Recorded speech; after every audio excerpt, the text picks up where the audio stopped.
First contact. The night sky of a rural Montana exploded in a brilliant flash of green and gold. Farmer John Hawkins stumbled out of his rickety farmhouse, rubbing sleet from his eyes. He'd seen shooting stars before, but nothing like this.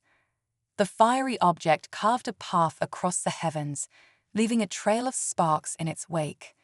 "Martha," John called to his wife, "you gotta see this."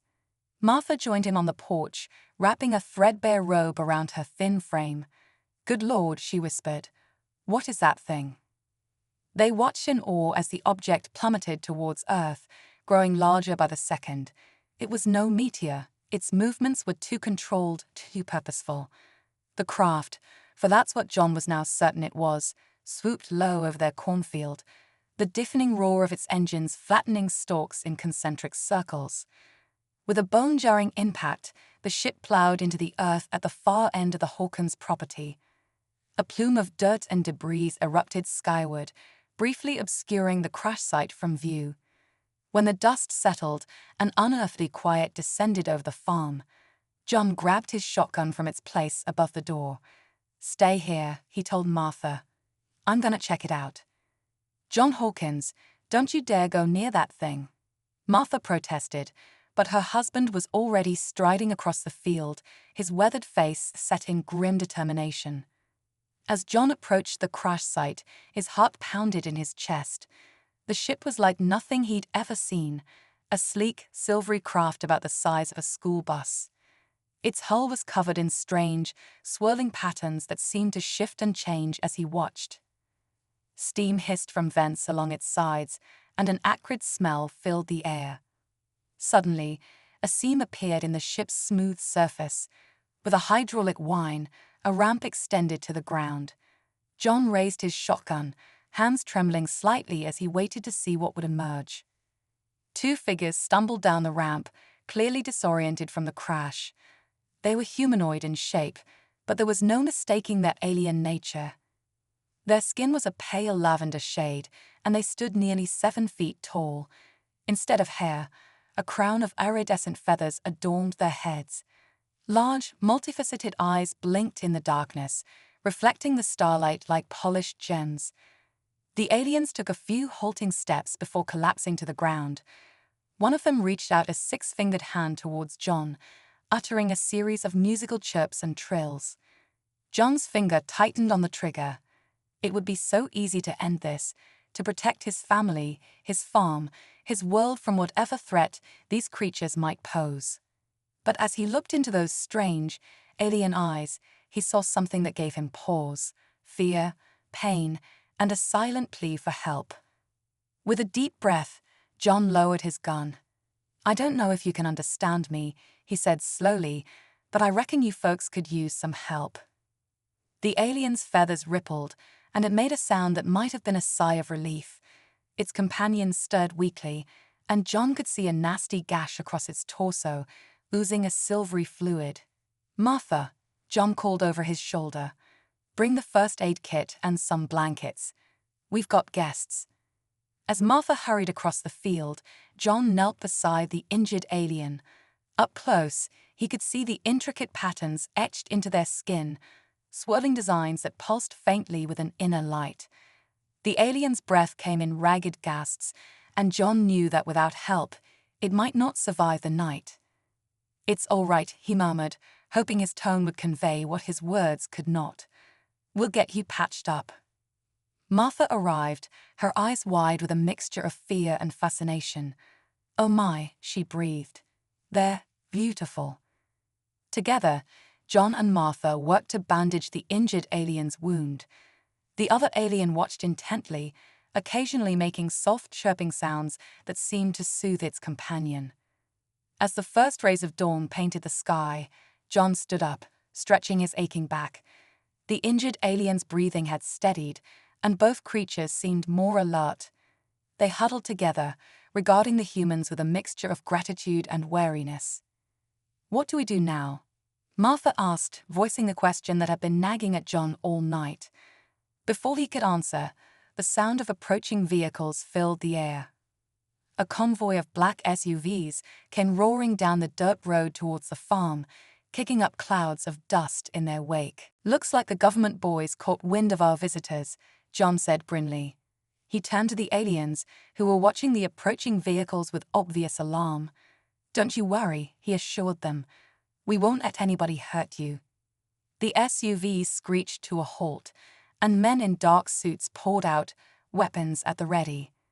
A tall, severe-looking woman strode towards John and Martha, her piercing gaze fixed on the aliens. "I'm Agent Sarah Collins, National Security Agency," she announced crisply. "This area is now under government jurisdiction. Step away from the extraterrestrial entities immediately." John planted himself firmly between the agents and the aliens. "Now hold on just a minute," he said. "These folks crash-landed on my property, and they need medical attention. You can't just come barging in here, hand." "Mr. Hawkins," Agent Collins cut him off, "I understand your concern, but this is a matter of national security.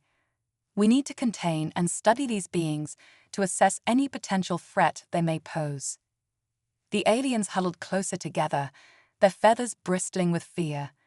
The injured one let out a low, mournful trill that made John's heart ache. "They're not a threat," Martha spoke up, her voice quavering but determined. "They're scared and hurt. If you just take a moment to." "I'm sorry, but this isn't up for debate," Agent Collins said firmly. She gestured to her team. "Secure the extraterrestrials and prepare them for transport." As the agents moved forward, John felt a gentle touch on his arm. He looked down to see one of the aliens gazing up at him imploringly. Slowly, deliberately, it raised its hand and placed it over its heart, then reached out to touch John's chest. In that moment, a profound understanding passed between them. John saw flashes of a distant world, felt the aliens' fear and desperation, their hope for a new beginning. He knew with absolute certainty that these beings meant no harm. "No," John said, his voice ringing out across the field. "I won't let you take them." Agent Collins' eyes narrowed. "Mr. Hawkins, don't make this difficult. We have the authority to..." "To what?" John challenged. "To terrorize innocent beings. To lock them up and treat them like lab rats." He shook his head. "That's not what America stands for. That's not what humanity stands for." Martha stepped up beside her husband, taking his hand. "These aliens came to us for help," she said, "and by God, that's what we're going to give them." A tense silence fell over the scene.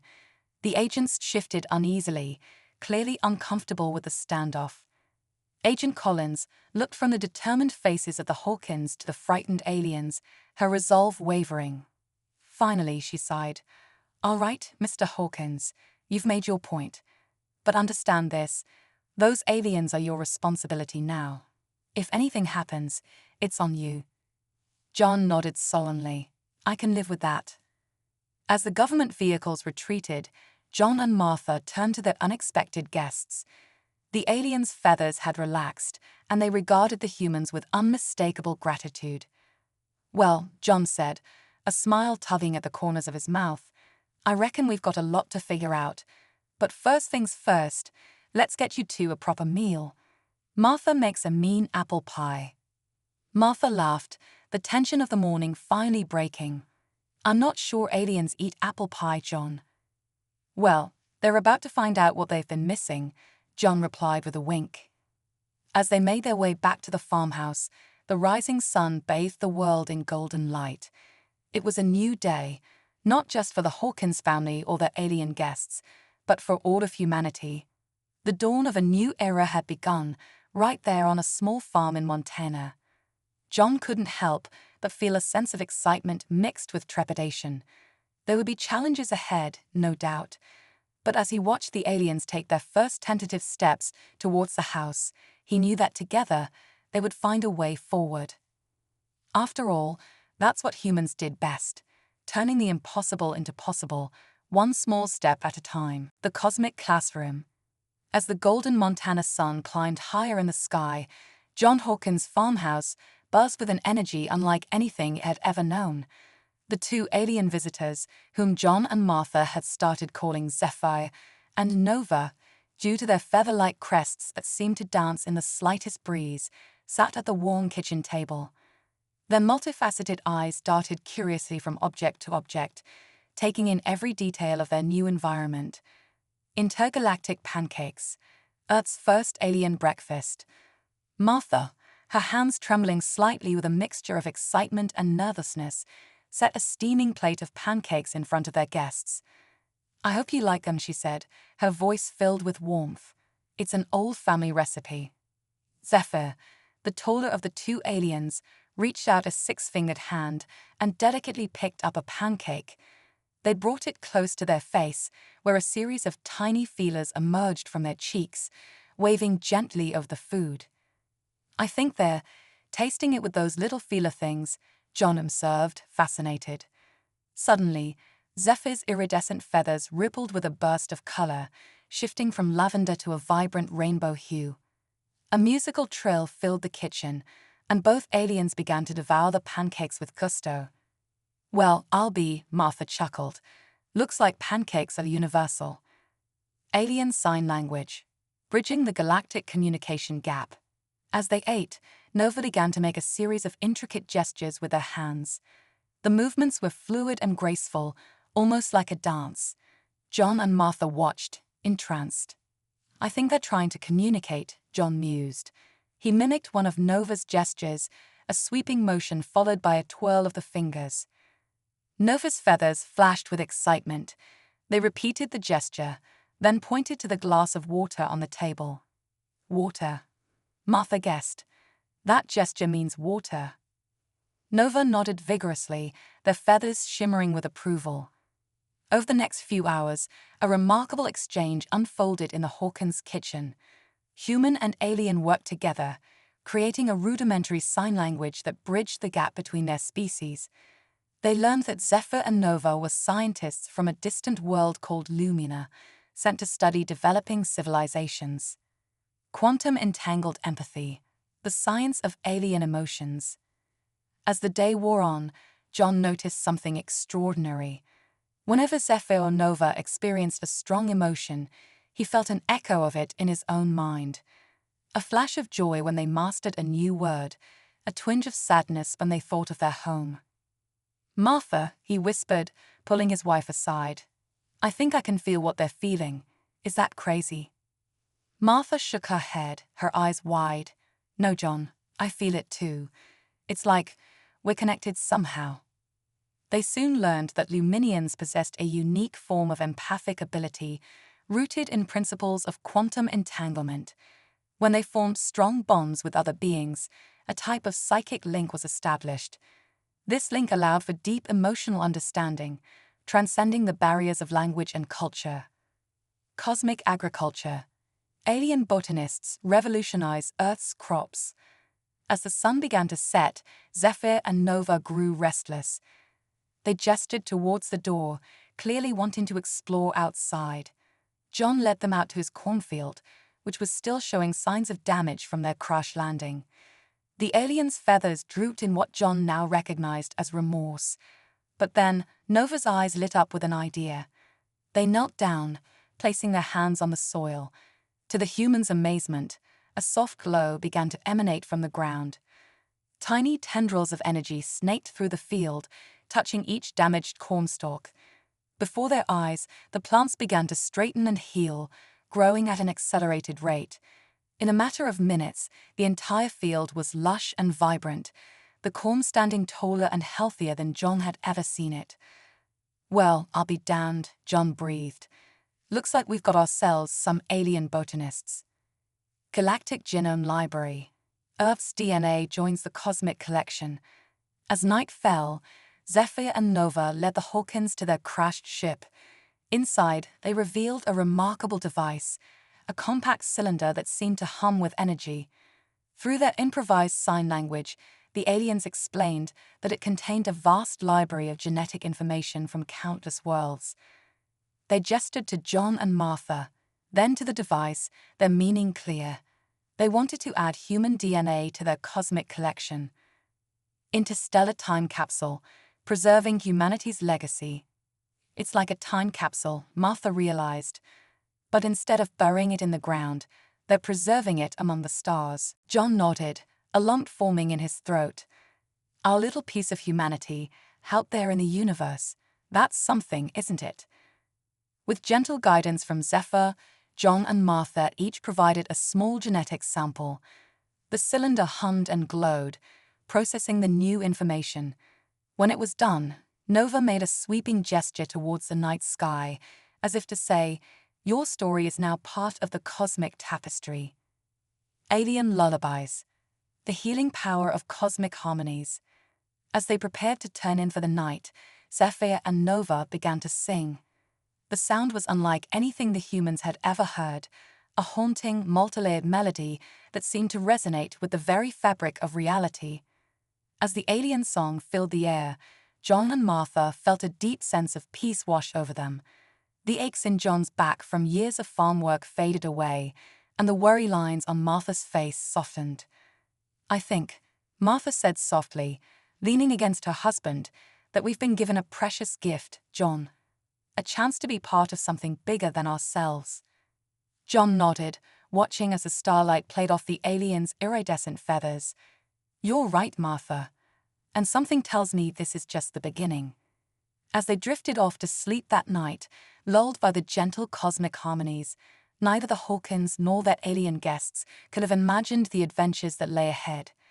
The barriers between worlds were crumbling, and a new chapter in human history was about to unfold, right there on a small farm in Montana. Little did they know, their story was already spreading. In the morning, they would wait to find the world pressing at their door, eager to learn about the remarkable aliens who had chosen a humble farm as their first contact with humanity. The cosmic classroom was in session, and Earth was about to learn lessons that would change it forever. Viral visitation. Extraterrestrial TikTok. Aliens break the internet. The Hawkins family awoke to the sound of their old rotary phone ringing off the hook. John stumbled to answer it, his eyes still heavy with sleep. On the other end, his nephew Billy's excited voice crackled through the receiver. "Uncle John, you're trending on TikTok." Before John could ask what a TikTok was, he heard a commotion outside. Peering through the window, he saw a sea of cars lining their dirt road, news vans with satellite dishes, and a growing crowd of people armed with smartphones. Quantum walkers. Alien pets break physics. Zephyr and Nova, sensing the excitement, emerged from the guest room. To the Hawkins' amazement, small creatures peeked out from the aliens' feather crests. The beings looked like a cross between Earth's quokkas and bioluminescent jellyfish, their tiny bodies pulsing with soft light. "Space pets," Martha exclaimed, her eyes wide with wonder. As they watched, one of the creatures phased through the solid wall, reappearing outside to curiously investigate a butterfly. The crowd outside erupted in gasps and cheers as smartphones captured the impossible moment. Memophysics. When internet culture meets alien science. Realizing they couldn't hide any longer, John and Martha invited a select group of reporters and scientists into their home. As cameras rolled, Zephyr and Nova began to demonstrate their advanced technology. Using a device that looked suspiciously like a cosmic fidget spinner, they created a miniature black hole in the living room. The swirling vortex of space-time distortion captivated everyone, until it started sucking in throw pillows. "Well, butter my biscuit," John muttered as he watched a floral cushion disappear into the void. "I reckon we're gonna need new furniture." The internet exploded with memes combining the aliens' serious scientific demonstrations with John's folksy commentary. #ButterMyBiscuit became the top trending hashtag worldwide. Astro-influencers. Aliens become social media sensations. As days passed, Zephyr and Nova's unique perspectives on human culture turned them into unlikely social media stars. Their TikTok account, @CosmicCowboys, gained millions of followers overnight. Their most viral video featured the aliens attempting to milk a cow while wearing VR headsets, resulting in a hilarious mix-up where they ended up trying to milk John's old tractor instead. The video's caption, "Got Quantum Milk," became an instant classic. Sinolinguistic ASNR, alien whispers soothe global anxiety. In a surprising turn of events, the soothing tones of Zephyr and Nova's native language became an ASNR sensation. Millions tuned in nightly to listen to the aliens recite cosmic poetry, their melodic trills and chirps inducing a state of deep relaxation in listeners. Insomnia rates plummeted worldwide, and international tensions eased as world leaders found themselves inexplicably calm after their nightly alien ASMR sessions. Galactic gastronomy. Alien taste buds revolutionize cuisine. Martha's kitchen became the epicenter of a culinary revolution as she and the aliens experimented with fusion dishes. Their creation, quantum quesadillas, tortillas filled with cheese that existed in multiple flavor states simultaneously, became a global sensation. Celebrity chef Gordon Ramsay helicoptered in to try the dish, resulting in a viral moment where his usual fiery demeanor melted into pure, childlike wonder. "It's bloody interdimensional," he whispered, a tear rolling down his cheek. Cosmic crop circles. Alien art transforms agriculture. Zephyr and Nova's influence spread beyond the Hawkins farm. Using their advanced botanical knowledge, they taught farmers across the globe how to create intricate, living crop circles that maximized yields while creating stunning aerial art. Satellite images of the Earth soon resembled a galactic gallery, with each continent showcasing massive, ever-changing agricultural masterpieces visible from space. Interstellar Olympics, humanity's first cosmic competition. As the aliens' presence became normalized, the International Olympic Committee announced a bold new initiative, the Interstellar Olympics.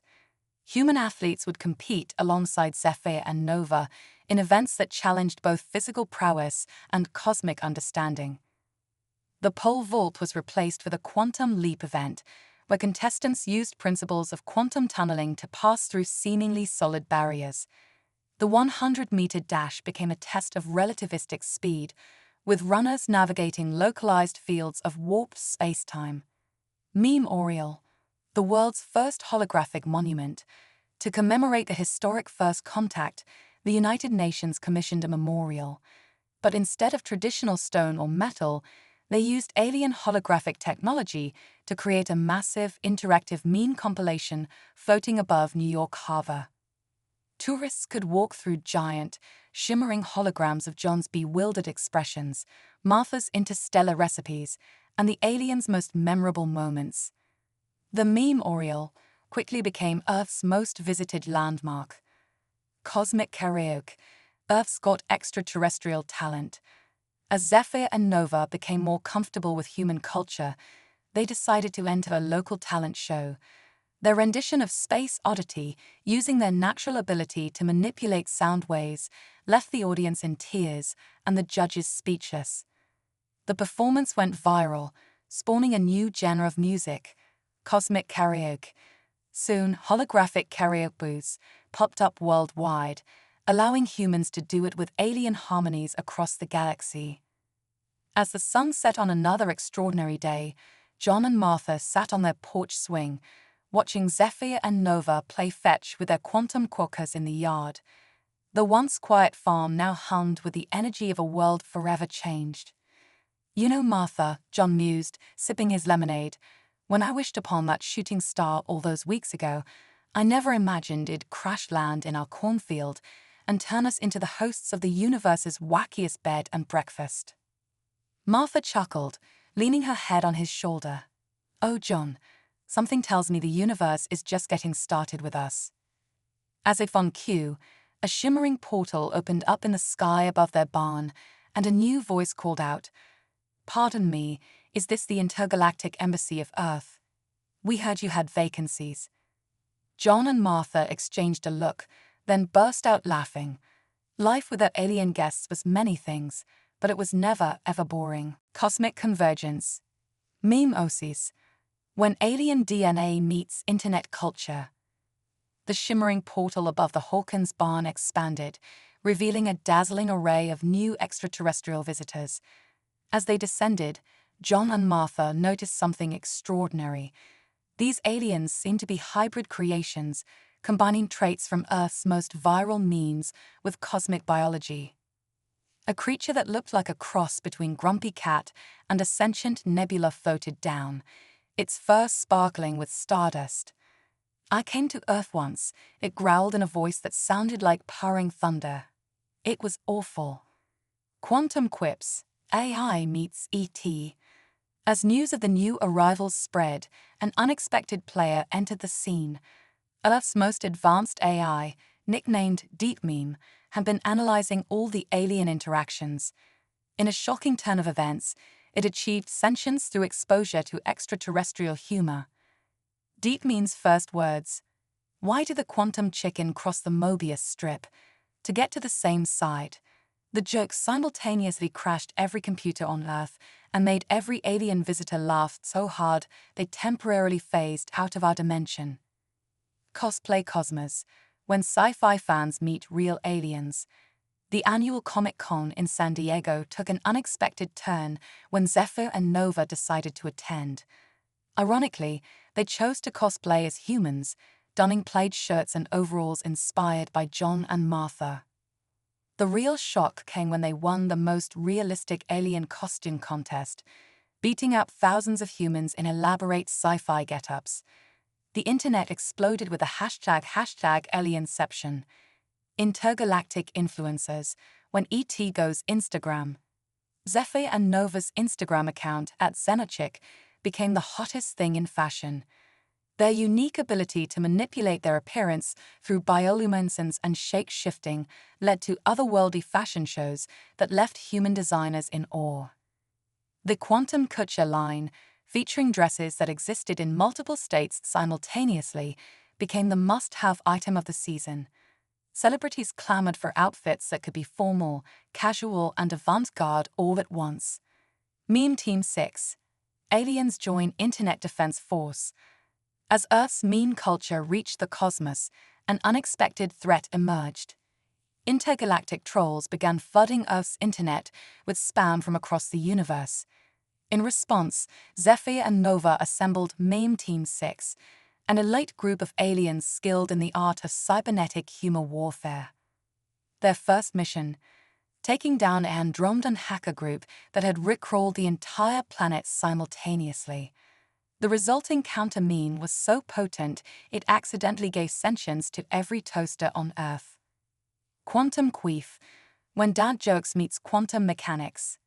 John's folksy humor took an unexpected turn when he started understanding quantum physics. His quantum dad jokes became a global sensation, spawning a new field of study: quantum comedy. Why don't quantum physicists starve? Because they can have their quark and eat it too. The joke was so bad it was good, causing spontaneous laughter outbreaks across the globe and briefly altering the Earth's rotation. Seno Zen, alien meditation breaks the simulation. When Zephyr and Nova introduced their species' meditation techniques to Earth, something unprecedented happened. As millions joined in a global meditation livestream, the fabric of reality began to glitch. For a brief moment, everyone could see the code underlying the universe.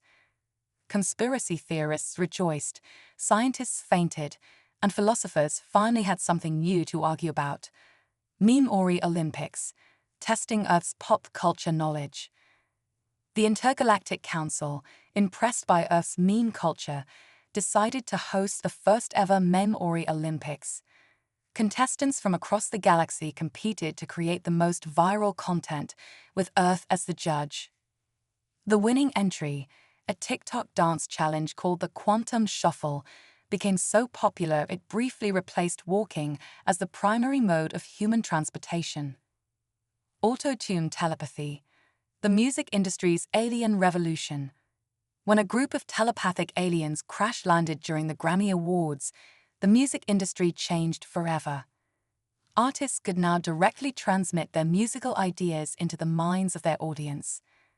The first telepathic album, Brainwaves and Heartbeats, by the human-alien band Xenosapiens, topped charts across 17 galaxies and accidentally taught calculus to everyone who listened to it. Schrödinger's influencer, Quantum uncertainty meets social media. A bizarre accident with Zephyr and Nova's quantum technology created the world's first quantum influencer, a social media star who existed in a state of superposition. Their posts were simultaneously loved and hated, trending and forgotten, insightful and inane. The phenomenon sparked a new philosophy movement called quantum existentialism, where people embrace the idea of being simultaneously basic and woke. As the day drew to a close, John and Martha sat on their porch, watching the new alien visitors mingle with a crowd of awestruck humans. The farm had become a bustling hub of intergalactic cultural exchange, with memes and quantum physics discussed in equal measure. "You know, Martha," John mused, sipping on a glass of milk that may or may not have come from a cow in this dimension, "I reckon we've become the Ellis Island of the cosmos." Martha nodded, her eyes twinkling with mirth. And to think, it all started with a couple of panicked aliens and some good old-fashioned Montana hospitality. Just then, a notification pinged on John's phone. He squinted at the screen, then burst out laughing. "Well, he chuckled. "Looks like our farm just got verified on Xenogram. We're officially the most popular truck stop in the entire Milky Way." As night fell, the sky above the farm lit up with the twinkling lights of countless alien ships, all eager to experience the unique blend of down-home charm and cosmic wonder that had made the Hawkins farm famous across the galaxy. Earth had found its place in the universe, one meme, one quantum joke, and one plate of interstellar pancakes at a time. Galactic damachangas. Memeconomics, when dank jokes become cryptocurrency. The global economy took a surreal turn when memes suddenly gained monetary value. The meme stock exchange emerged overnight, with rare peeps and deep-fried memes becoming more valuable than gold. John's accidental creation, the quantum yeehaw meme, briefly made him the richest man on Earth and 3 other planets. The resulting economic chaos led to the formation of the Intergalactic Meme Reserve, housed in a vault on the Moon. Xenozoom, when alien tech meets work from home. Zephyr and Nova introduced Earth to their species' holographic conferencing technology. The Xenozoom allowed users to attend meetings as fully interactive holograms, complete with tactile feedback. The first international summit, held via Xenozoom, ended in hilarity when world leaders discovered they could use alien filters. The sight of the US president addressing the UN as a giant talking taco became the most watched video in human history. Schrödinger's swipe, quantum dating apps. Dating underwent a cosmic revolution with the introduction of quantum Tinder. Users existed in a superposition of being matched and unmatched until observed. The app's slogan, "You're hot and not until you open the box," became a cultural phenomenon. Relationship statuses were permanently changed to "It's quantum complicated." Extraterrestrial esports, gaming beyond dimensions. The gaming industry exploded when aliens introduced humans to 5D chess. Players competed across multiple timelines and dimensions simultaneously. The first multiversal gaming Olympics saw gamers battling it out in realities where the laws of physics were more like vague suggestions. The event was watched by beings from over 10,000 different universes. Meme-ori foam. Sleep technology gets an alien upgrade. Zephyr and Nova revolutionized sleep with meme-ori foam mattresses. These beds downloaded the sleeper's favorite memes directly into their dreams, ensuring a restful and entertaining night's sleep. Side effects included waking up fluent in Klingon and an irresistible urge to rickroll your alarm clock. Quantum Queef 2.0, the dad joke singularity. John's quantum dad jokes reached a critical mass, creating a humor singularity. For 24 hours, every sentence uttered on Earth became an involuntary pun or dad joke. The phenomenon, dubbed the Great Groan, was heard across the galaxy. Alien linguists are still trying to decipher the meaning of "Why don't scientists trust atoms?" because they make up everything. Xenofit. Alien workout routines break physics and abs. Gym culture was forever changed when Zephyr and Nova introduced their species' exercise routines. Quantum crunches allowed users to work out in multiple realities simultaneously, burning calories across the multiverse. The first intergalactic Olympics saw human athletes competing in events like anti-gravity gymnastics and wormhole relay racing. Memorial drives, when internet culture meets data storage. Data storage took a bizarre turn with the invention of memorial drives. These quantum storage devices could hold infinite data, but only in the form of increasingly obscure memes. The entire works of Shakespeare were successfully stored in a single Dode meme, leading to a renaissance in classical literature remixes. Alien Mukbang, cosmic cuisine breaks YouTube. Martha's interstellar cooking show, Quantum Kitchen, became a universal sensation. Her signature dish, Schrodinger's casserole, existed in a state of being simultaneously delicious and inedible until tasted.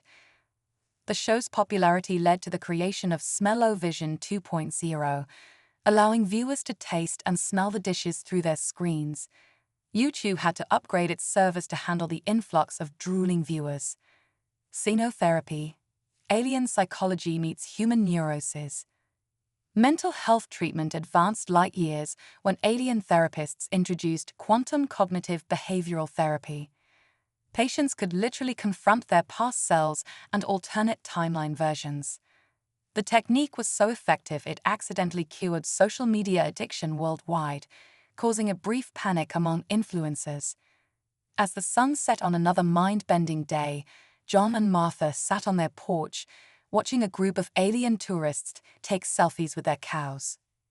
"You know, Martha," John mused, sipping on a glass of Schrodinger's lemonade that was both sweet and sour until observed, "I reckon we've become the weirdest tourist attraction this side of the Andromeda Galaxy."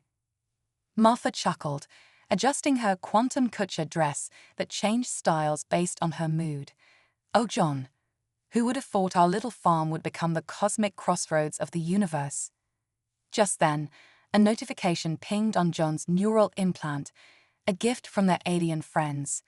He blinked twice to open the message, then let out a hearty laugh. "Well, butter my biscuits and call me a quantum anomaly," he exclaimed. "Looks like we've been nominated for the Best Intergalactic Bed and Breakfast Award. The ceremony's being held in the Horsehead Nebula next week." As night fell, the farm glowed with bioluminescent crops and the soft light of levitating lanterns. Somewhere in the barn, a cow mooed in binary code, and a chicken laid an egg that existed in 5 dimensions simultaneously. Earth found its niche in the cosmic community, a charming, slightly bonkers backwater planet where the impossible became possible, and the improbable became just another Tuesday at the Hawkins farm.